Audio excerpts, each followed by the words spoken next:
Hello friends, welcome to kitchen art.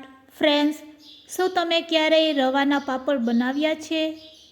એકદમ નવી રીત સાથે આજે આપણે રવાના પાપડ બનાવીશું. ના ખીચું બનાવવું પડશે, ના વણવાની ઝંઝટ. ફક્ત 1 કપ રવામાંથી આપણે 100 પાપડ બનાવીશું. ખૂબ જ ઓછા સમયમાં અને ઓછા ઇન્ગ્રીડિયન્ટ્સમાંથી આજે આપણે આ રેસીપી બનાવતા શીખીશું. રેસીપી સારી લાગે તો લાઈક અને શેર કરજો.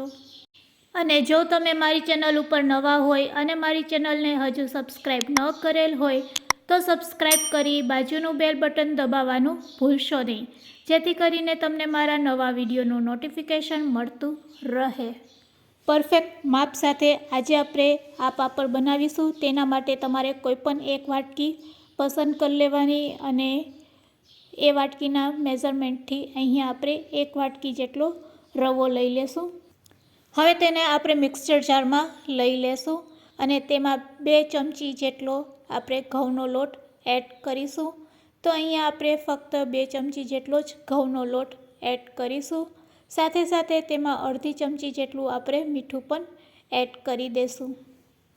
હવે જે વાટકીના મેઝરમેન્ટથી આપણે રવો લીધો તો તે જ વાટકીના મેઝરમેન્ટથી 1 વાટકી જેટલું અહીંયા આપણે પાણી તેમાં એડ કરીશું અને તેને ઢાંકીને ગ્રાઇન્ડ કરી લેશું.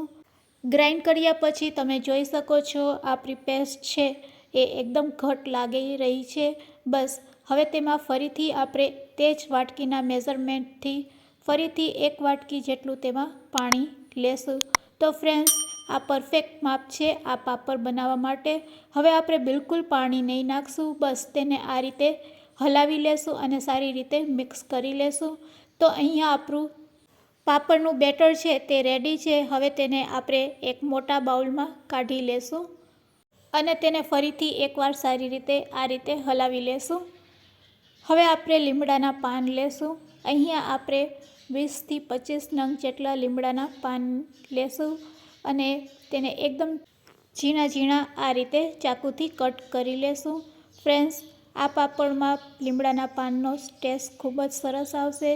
તમે અહીંયા કોથમીરનો પણ ઉપયોગ કરી શકો છો. હવે આપણે તેને બેટરમાં એડ કરી દઈશું. સાથે સાથે 1 ચમચી જેટલા આપણે ચીલી ફ્લેક્સ પણ એડ કરી દઈશું અને 1 ચમચી જેટલું જીરું એડ કરશું. તેનાથી પણ પાપડનો ટેસ્ટ ખૂબ જ સરસ આવશે. તો આખું જીરું આપણે 1 ચમચી એડ કરી અને મિશ્રને ફરીથી એક વખત આ રીતે હલાવી લેશું. તો અહીંયા આપણું પાપડનું મિશ્ર બિલકુલ રેડી છે. આ મિશ્રને બાફવાની પણ જરૂર નથી, ના તો ખીચું બનાવવાની. બસ હવે આપણે જેવડા પાપડ બનાવવા હોય તેવી સાઇઝની આપણે ડીશ પસંદ કરશું. ફ્રેન્ડ્સ, હવે ડીશ ઉપર ડિપેન્ડ કરે છે કે પાપડ કેટલા તૈયાર થશે. મોટી ડીશ હશે તો એ રીતે પાપડ તૈયાર થશે અને જો નાની ડીશ હશે તો વધારે પાપડ બનીને રેડી થશે. તો બસ હવે આપણે રેડી કરેલા પાપડના મિશ્રમાંથી થોડુંક મિશ્ર આ રીતે લઈ લેશું અને 2 ડીશ આ રીતે તૈયાર કરશું. મિશ્રને આ રીતે વચ્ચે એડ કરી અને પછી આ રીતે સ્પ્રેડ કરી દેવાનું. હવે આપણે ગેસની ફ્લેમ ચાલુ કરીશું અને સ્ટીમરમાં પાણીને ગરમ કરીશું. પાણી ગરમ થઈ જાય એટલે કાણાવાળી પ્લેટ રાખી દેવાની અને તેના ઉપર પાપડવાળી ડીશ રાખી દેશું અને ઢાંકી દેશું. 1 મિનિટમાં આપણા પાપડ રેડી. તે જ રીતે કઢાઈમાં આ રીતે સ્ટેન્ડ રાખી તેના ઉપર પણ ડીશ ગોઠવી અને લીડથી ઢાંકી દેશો એટલે 1 મિનિટમાં પાપડ બનીને રેડી થઈ જશે. ગેસની ફ્લેમ લો રાખીશું અને પાપડ થઈ રહ્યા છે ત્યાં સુધી ફરીથી આપણે 2 ડીશને આ રીતે તૈયાર કરીને રાખી દઈશું, જેથી કરીને ખૂબ જ ઓછા સમયમાં આપણા પાપડ બનીને રેડી થઈ જશે. તો તમે આ રીતે ડીશને સેટ કરી લેશો ત્યાં સુધી તો તમારા પાપડ પણ થઈ ગયા હશે. તો ચાલો હવે આપણે ફ્રેન્ડ્સ, બંને ગેસ ઉપર આ રીતે તમે પાપડ બનાવવાનું શરૂઆત કરી દેશો એટલે ખૂબ જ ઓછા સમયમાં આ પાપડ બનીને રેડી થઈ જશે. 1 મિનિટ કરતાં ઓછા સમયમાં આપણા પાપડ છે એ બનીને રેડી થઈ ગયા છે. બંને પ્લેટને આપણે દૂર કરી લેશું અને બીજી બંને પ્લેટને તેના ઉપર સેટ કરી દઈશું. ફરીથી તેને ઢાંકી દઈશું. હવે ફ્રેન્ડ્સ, એક મોટા વાસણમાં આપણે પાણી લેશું અને આ રીતે ડીશ ડૂબે તેટલું પાણી તેમાં લેશું. આ રીતે ડીશ ડુબાડ્યા પછી તરત જ ડીશને આપણે તેમાંથી કાઢી લેશું અને ચાકુની મદદથી તમે આ રીતે પાપડને પ્લેટમાંથી દૂર કરી શકો છો. ખૂબ જ સહેલાઈથી આ રીતે પાપડ બની જશે. જો ફ્રેન્ડ્સ છે ને એકદમ સહેલી રીત પાપડ બનાવવાની. બસ હવે પ્લાસ્ટિક શીટ ઉપર તેને આ રીતે સેટ કરી દેશું.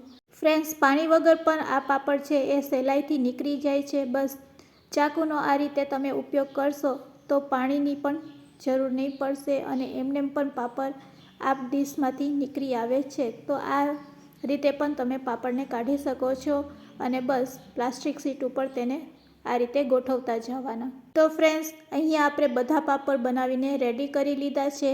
પાપડ બનાવતી વખતે પ્લેટ સરખી સાફ નહીં હશે તો 1-2 પાપડ તમારા તૂટશે. તો બને તો પ્લેટને વચ્ચે વચ્ચે ધોઈ લેવાની અને ફરીથી પાપડ તેમાં બનાવશો તો પાપડ એક પણ તૂટશે નહીં.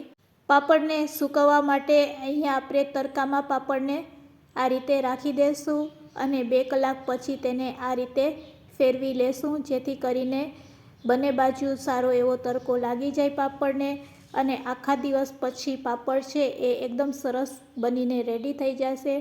આખા દિવસ પછી પાપડ આ પ્રકારના એકદમ તડકામાં સુકાઈ ગયા છે. તો આખો દિવસ લાગે છે પાપડને સુકાતા અને હવે પાપડ એકદમ રેડી છે તળવા માટે. તડકો સારો હશે તો 1 દિવસમાં સુકાઈ જશે, નકર 2 દિવસ લાગે છે. તો ચાલો હવે ગેસની ફ્લેમ ચાલુ કરીશું, તેલ ગરમ કરીશું અને તેલ સારું એવું ગરમ થાય એટલે પાપડને તેમાં તળી લેશું. તો ફ્રેન્ડ્સ તમે જોઈ શકો છો જે રીતે ચોખાના પાપડ તેલમાં ફૂલે છે તે રીતે જ રવાના પાપડ પણ ફૂલે છે. તો ફ્રેન્ડ્સ બનાવવા પણ ખૂબ જ સહેલા છે અને ખાવામાં પણ ખૂબ જ ટેસ્ટી લાગશે. ફ્રેન્ડ્સ તમે ક્યારેય ટ્રાય ન કરેલ હોય તો એકવાર જરૂરથી ટ્રાય કરજો. ખૂબ જ સરસ લાગે છે ખાવામાં અને બનાવવા પણ ખૂબ જ સહેલા છે. તો ફ્રેન્ડ્સ આજની આ રેસીપી કેવી લાગી તે મને કમેન્ટ્સમાં જરૂરથી કહેજો અને રેસીપી સારી લાગી હોય તો શેર કરવાનું ભૂલશો નહીં. ચાલો તેને તોડીને પણ બતાવું છું. વાવ ફ્રેન્ડ્સ એકદમ ક્રન્ચી અને ક્રિસ્પી આ પાપડ બનીને રેડી થયા છે. તમે પણ જરૂરથી ટ્રાય કરજો. Thanks for watching.